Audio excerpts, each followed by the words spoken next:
started first with building the roots and finding out what is my message? Who is it that I serve?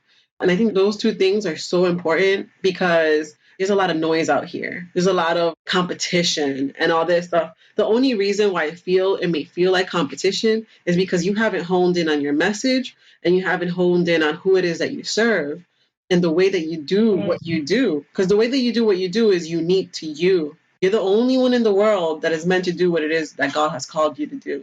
And the way that you're doing it is the only way that you can do it and bring it into fruition. So then you start thinking more like community instead of competition. Right. People get stuck in the competition and that they only go so far.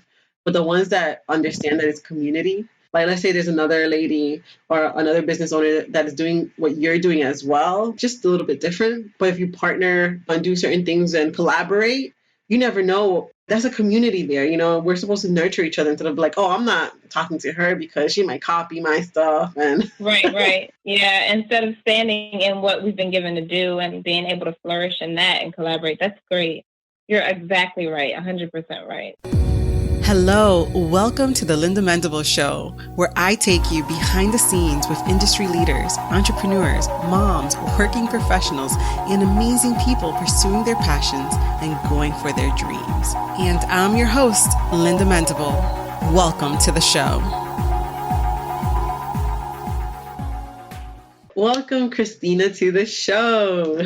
Thank you so much for having me. I'm so excited. Thank you for being a part of this. So, Christina, tell me a little bit about you and how you started with your business. How basically you went from thinking about it, the idea of it, to where you're at now. So the biggest thing that happened to me was I had my first daughter. I have a 2-year-old and I have a 9-month-old now, both girls.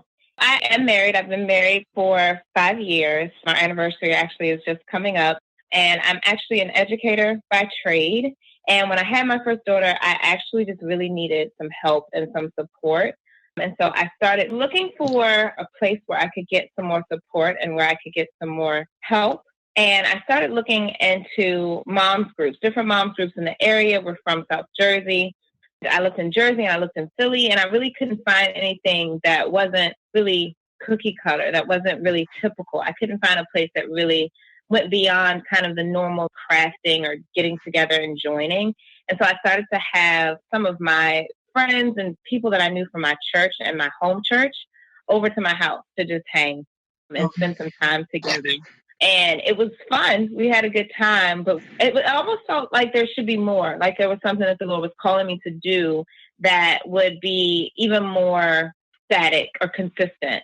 So I started to really think about like, what else could happen? Could there be something that could happen where we didn't have all of the kids running around the living room, or where I wasn't stressed out about food and asking people to bring things and all of that kind of thing?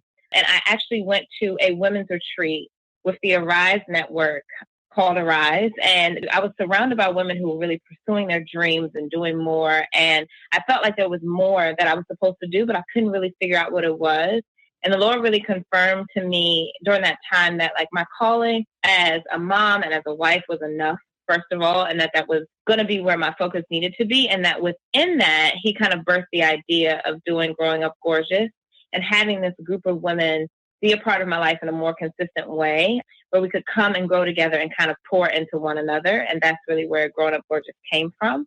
So that's where I am now. We just launched in September, and that's really what my focus has been for about a year now, really pushing towards what can we do with this business? How can we grow it to be a place that's a little bit more than my regular dreams, that really provides a place for women to come together. So where would you say you're at the journey? You say that you're in the beginning, the middle, or? Absolute beginning. Yeah. So we had a great launch in September, and we started with our first group of women. We meet in Haddonfield. We come together once a month, as well as do some like mom's night out during the year.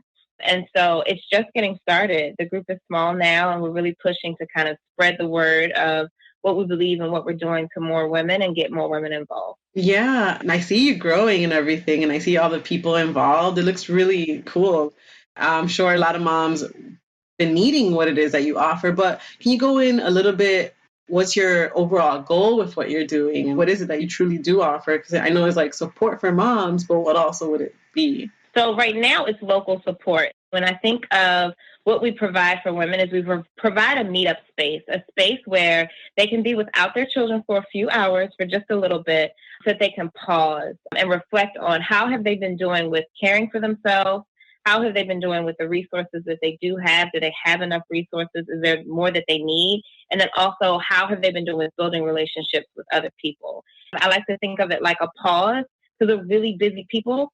So in life as women, we can go and go and go, and we can keep pouring out and giving to people. So the pause is like a break and a time to really just reflect and say, like, where am I? What do I need? And if nothing else, who can I vent to and just share? This is what I'm going through, and this is what life is like. And it really is more of an experience than anything else that we offer and that we provide to women. Along with that, we actually do spend some time in activities. We really kind of shaping our activities to reflect what the group wants. So one thing that this first group really was interested in is having fitness activities. So in January, we'll be able to come together and actually spend some time with an instructor and talk about health and fitness and how that relates to busy mom life, cooking, not really necessarily always having time to go to the gym, and really spend some time during our mommy meetup focusing on that. And so it kind of adds a layer to our time together. It's not just about talking to each other, but about getting a resource that we can really use that everybody's interested in. Yeah. So when you say like pause, what is that to you? Yeah. What do you mean by that? It's a combination of two words that I really hear a lot is self-care and Sabbath. A lot of times in the mainstream world, we just hear a ton about care for yourself. Like you have to really make sure that you are putting the oxygen mask on yourself first before you can put it on your child. For me, I found that the goal of self-care was it was really, really high up there, like something else to put on the list of things that I didn't have time necessarily to do. Yeah. And so I started to do some more research and really figure out, okay, what is self-care? What does that mean? And started to connect it to the Sabbath and thinking about what is God calling us to do as women with our time.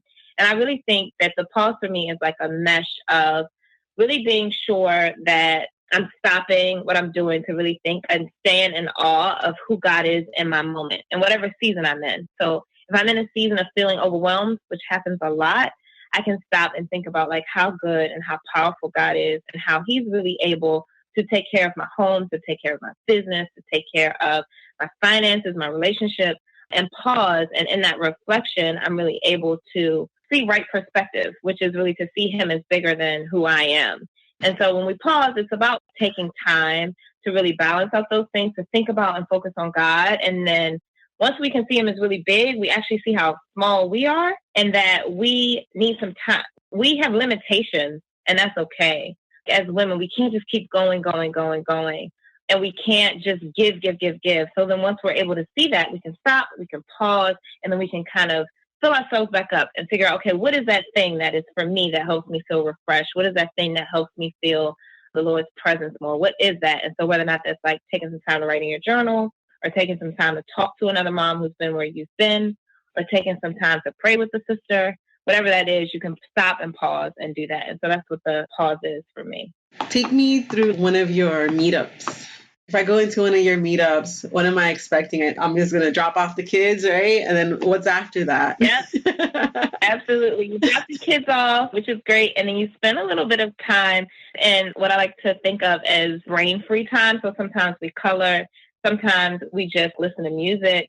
As people are coming in, you meet up and you get to talk and see how people have been and get refreshed in that way. You take some time. And then after that, we sit in a circle and we kind of go through whatever the activity is that we have planned for that day. And so sometimes it's just reflect on your week or on your month, talk about how things have been going, get everything out there, let's update. And then other times it's really like, let's read this article or let's watch this video and just really thinking about whatever the topic is on the table. Let's start to really think and dive in. And then we have whatever the activity is. So for this upcoming meeting, I'm excited because we're going to just get massages. Oh, wow. Get manicures. It sounds fancy, but very simple, kind of mini massages, and take some time to do that. And then we'll come back together and really just dive in deeper into the topic. And so last time we met, it was really like, let's build a relationship with each other. Yeah, well, take me through one of them. Take you through what we did? Yeah. So last time we played a game, actually. We spent some time going around. Actually, we divided up into small groups. And in the groups, people who didn't really know each other well, we identified things that everybody had in common, and teams got points for what they had in common. So it was about seeing that even me, a brand new mom, in connection with somebody who was a grandmother, had this whole list of stuff that we could kind of connect on and relate with and nod our heads like, oh, even though we're different backgrounds, we're different lifestyles, we have things that bring us together. And so that was just one of the fun activities that we did. There's a lot of questioning. There's a lot of talking. It really is good for people who like to kind of be in their shell because it really pushes people out. We have to talk to each other. We need each other. We have to connect. And loneliness is a really big issue in motherhood. So I like to push for lots of games and things to help people to connect. You know what? That's true. If it wasn't for me having my own business, I would be stuck at home feeling like, what else is there? And I know like it's very fulfilling being a mom, being a wife, but sometimes all you see is the four walls, depending on what season you're at. Like right now, I have a little one that's 2 months and I have a 3-year-old. So it's really hard for me to get out the house without help. Yep. Or preparation, hours of prepping. Yeah. And even when you get out sometimes, or at least for me, it's like I have a 2-year-old. So sometimes when I'm running after her so much that I'm not really out. We're physically in a place with other people like at church, but sometimes it's hard to really connect because I'm like, wait, Summer, like put that down, have a seat, and not really enjoying the company of other women or other people. And I think for working moms too, it's really difficult. I know when I was working, I was so busy. And then when I wasn't busy at work, I was home busy or very exhausted. That's true. And so a lot of our moms really appreciate having this scheduled time to say, look, you committed to this, you paid your money, you're going to come. And even if you're really, really busy, it's just a couple of hours where you're not doing all of that other stuff. Someone's cooking for you or someone has prepared a relaxing activity for you so that you don't have to carry the weight of responsibility. They said that a woman's mind is different from a man's mind. A woman's mind, she can multitask, and that's why she needs more hours of sleep. While a man's mind, they just stay focused on one thing and one thing. Absolutely. We always have that to-do list, and we lay down at night and it's like, I got to do this, I got to do that. And it just keeps going and going and going. I think the beautiful thing about the group is that meeting is happening 2 or 3 times a month, but it's spreading out into everyday life. So it's a reminder. I hope people see our Instagram and our Facebook, our social media group, and just reminds us, wait, I got to stop. I got to think. I have to pause, even though I have 17 things that I need to do, and just reflect on how I'm thinking or dump out my thoughts that can pile up in my head. How are you getting the word out about what you're doing? How has been your strategy, your tactic? The coolest thing right now is word of mouth amongst the moms. So we just have people who are connected to other people. And like if I know a mama who just needs this time, I'm going to tell them to come. And our members get lots of perks. And so one of the perks is they get guest passes. So they bring along their guests, their friends with them to come and experience it and just kind of take it in. And it's been really cool to see how that connection happens. It's like a ripple effect. If something's working for you, you tell your friend about it and then they can come along. Oh, that's pretty cool. So I like that the guest pass. So what do you have it in when they come over? You just give them like a card that says a guest pass? Yes, at the beginning of our time together, like at the beginning of the year, they get 3 that they can use throughout the year at any of the events. And so when they bring a guest, they just also bring their pass, and that's that. Oh, that's pretty cool. Yeah. Oh, I can bring a friend. Because that has been how things are going, we really are building forth like an ambassador program. And so really looking to pull some moms even out of this first small group who have a little more time to give to it and a little more energy and want to do it.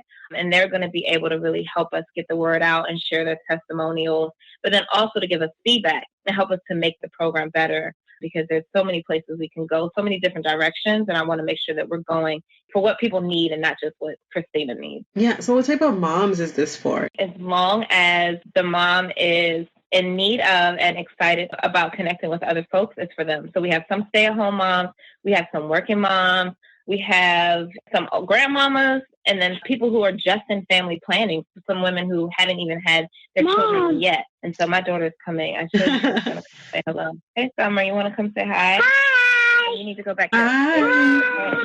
Hi, look at you. Aren't you a cutie? Hi. No way. All right, back over. I'm calling my baba. Okay. So it's She's so adorable. Oh, thank you. Thank you so much. So it's really it's for anyone who's open to that and willing to get that connection. I tell people a lot of moms groups, or even a trap that I've fallen into as a business owner, is really pushing the event. When we have our spa day or our movie day or whatever, and saying like, oh, this great thing is going to happen. And it's really not about that. It's really attractive most to women who are really just wanting to be around like-minded women. It is open to Christians and non-Christians alike, but the bottom line and biggest need that we push is the need for God. So it's open to people who are willing to hear that and willing to connect with it. That's incredible.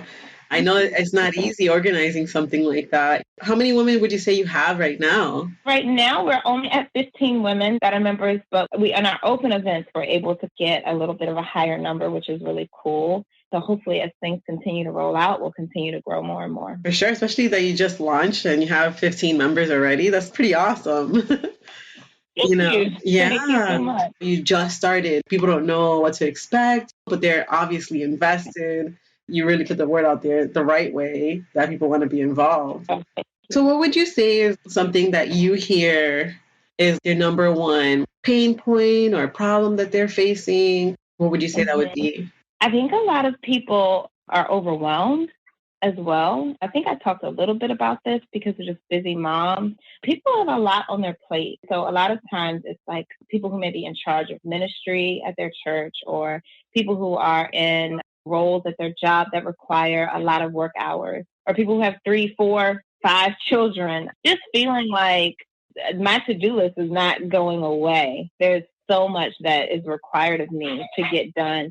And a lot of times people have really figured out how to organize their time, which is great, and have gotten better with that, but still are feeling, how can I balance it all out? How can I still do something for me? Or how can I still provide myself with all of the things I need after giving so much to my family, to my job, to my church, without feeling self-indulgent? So this isn't about just spending all of your resources and time on yourself. But I think people do realize, like I said, they have limitations. There's only so much that they can do, and that they have to get refreshed and get some time for themselves. And as starting this business, how do you feel about it? What are your feelings towards it?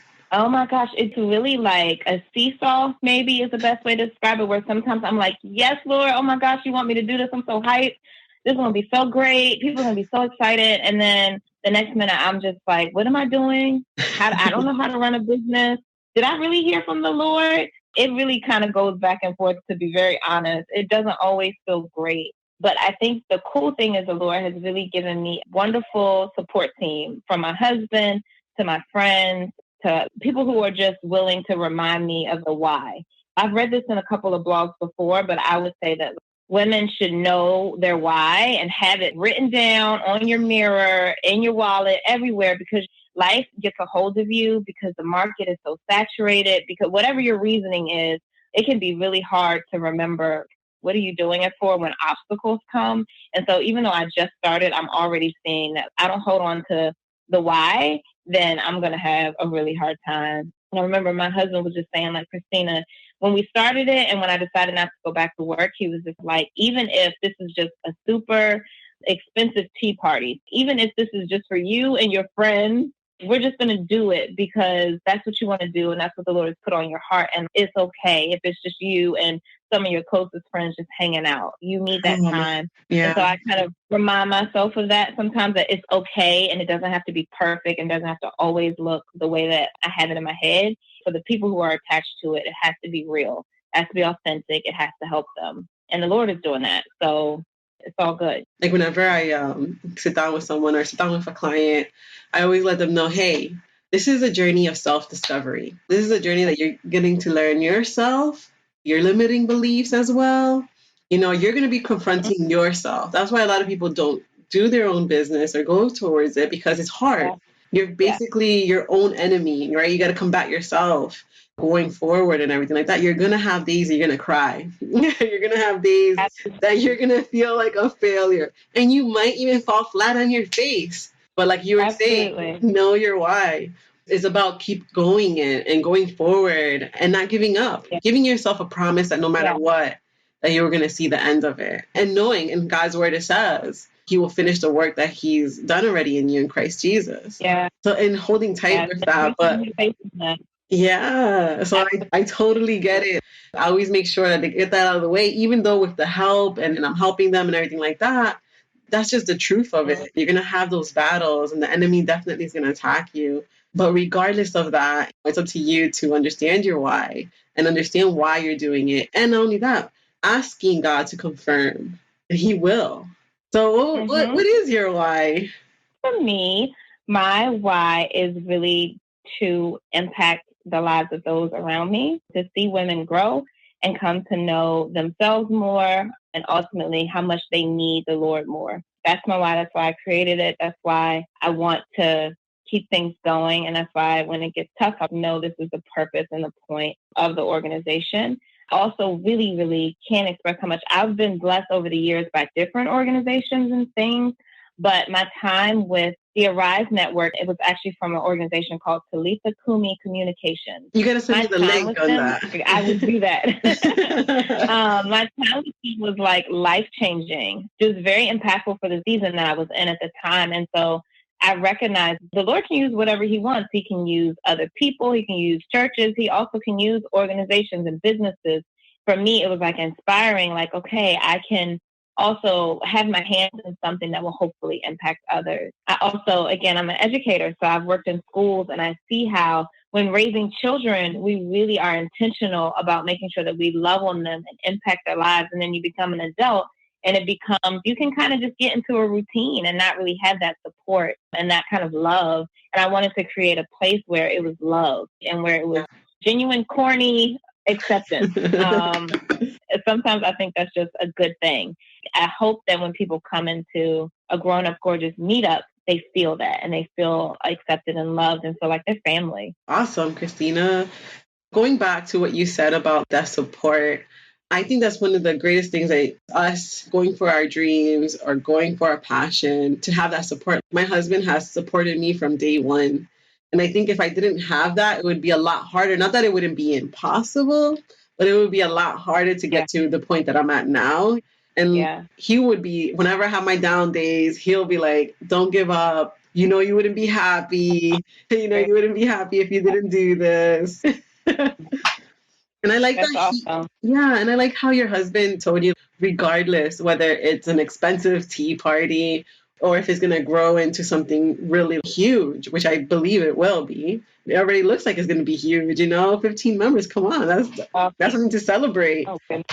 Yeah, we all start somewhere. And you know what? Let me tell you like this, Christina, you are anointed for it, because I remember when I first did my very first workshop, I had 2 people.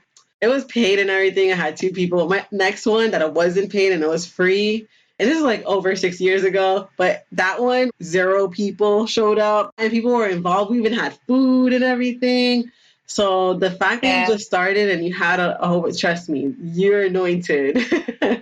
Don't think that it's, imagine if no one showed up, because that has happened to me. Understood. I got it. I did a speaking engagement a few months ago and it was maybe 4 people there. And I remember being like, oh, good, this is my moment so that I can help and share, and tell other people, because I think we all go through that where it's like, it was like, do this. I stayed up and prepared for it. I was so excited. And then it's like, wait, but it's still something the Lord, we grow through and that he's using. Summer, you need to go downstairs. I think sometimes he tests us, like, are you doing this for men, for people, or are you doing this for me, for his glory, right? It started first with building the roots and finding out, what is my message? Who is it that I serve? And I think those 2 things are so important, because there's a lot of noise out here. There's a lot of competition and all this stuff. The only reason why it may feel like competition is because you haven't honed in on your message and you haven't honed in on who it is that you serve and the way that you do what you do. Because the way that you do what you do is unique to you. You're the only one in the world that is meant to do what it is that God has called you to do. And the way that you're doing it is the only way that you can do it and bring it into fruition. So then you start thinking more like community instead of competition. So people get stuck in the competition and that they only go so far.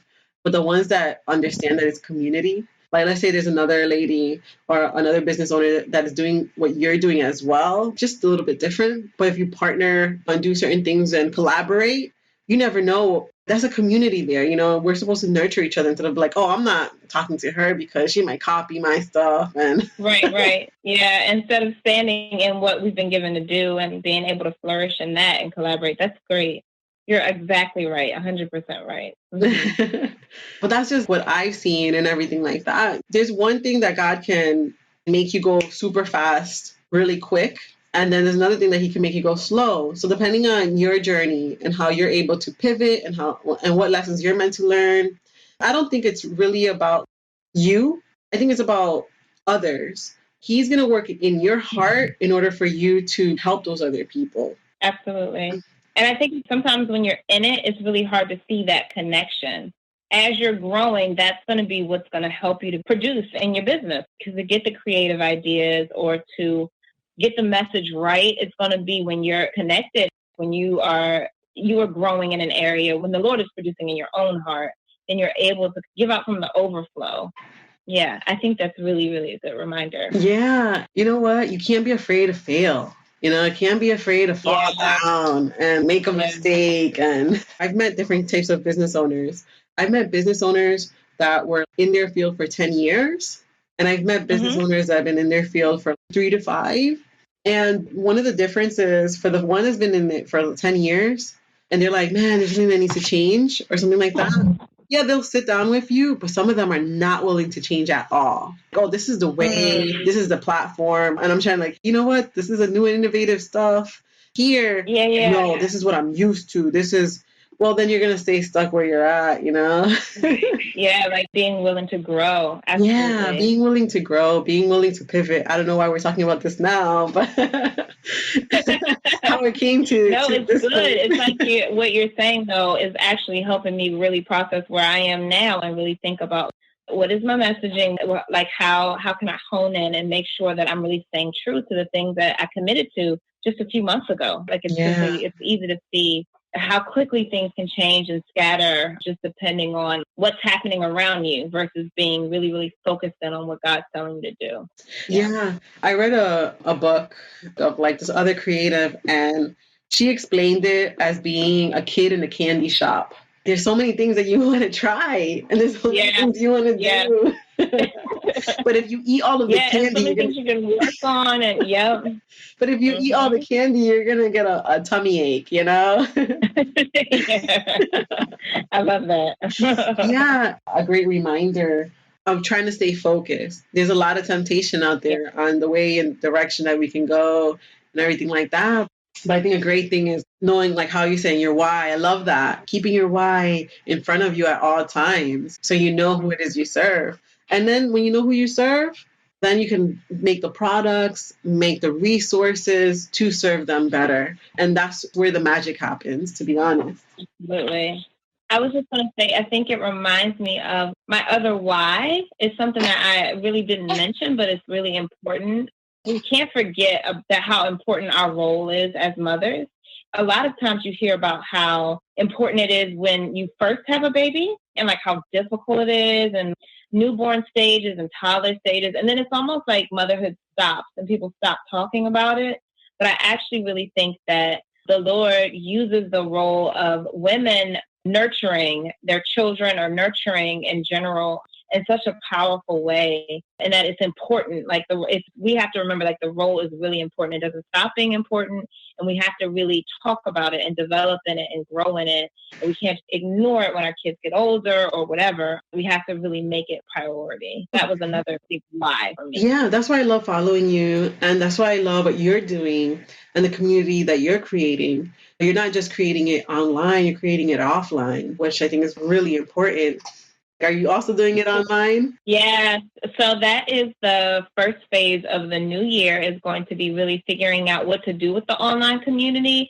So we have folks who are tuning in and who are just kind of celebrating what's going on here in Jersey and Philly. But the goal is to provide more resources for folks online. And that may look like some workshops. It may look a database online that people can access. It may look like a Facebook group. I'm not sure yet, but I do know that that's coming. Yeah, which I'm excited about. And I think it'll be really good to have people connected all over. I've been really meeting moms like yourself who are believers and who have so much in them. I selfishly just want to get out somewhere that people can access. So when those nights are long and you don't necessarily have like a local community to go to, you can go online, you can go and see and pull from. So that's coming next year. Oh yeah, you should do just to put my little 2 cents, like a membership site. Okay. I don't know where you have your WordPress website, but you can have a plugin with it, or you can create it that has a membership with also courses. And you can integrate the whole thing. You can have free courses, and you can have paid courses, and you can have freebies for the members. That's a great idea. That's really a great idea. I love that. I think the content part of it intimidates me a little bit, and I have to just really figure out, why does that intimidate me? Just step up to it. And that's just me in full transparency, to kind of just step up to it and figure out, who can I collaborate with to make it work? And what exactly do I want the message to be? And then get it out there and just make it happen. I get overwhelmed when I start thinking like, oh my gosh, there's so many people out there. I'm going to have this, and that. But it actually feels a lot better when I think about what you said, which is just, who is my audience, and really being able to let the Lord show me what to do and do just that. And and immediately when you see that, I'm like, oh yeah, we're going to do these. It's huge thing. It's actually like, no, you're going to just start off small and see where it goes from there. So that's coming. It took me over 6 years to understand that. I came from a revelation. When you're a designer, you're supposed to design for a particular person. But then I understood the message a little bit better, in the fact that, okay, you have to have a message. What are you saying into the world? Because if you are clear on your message and who you serve, you can say it in a whisper and people could hear you.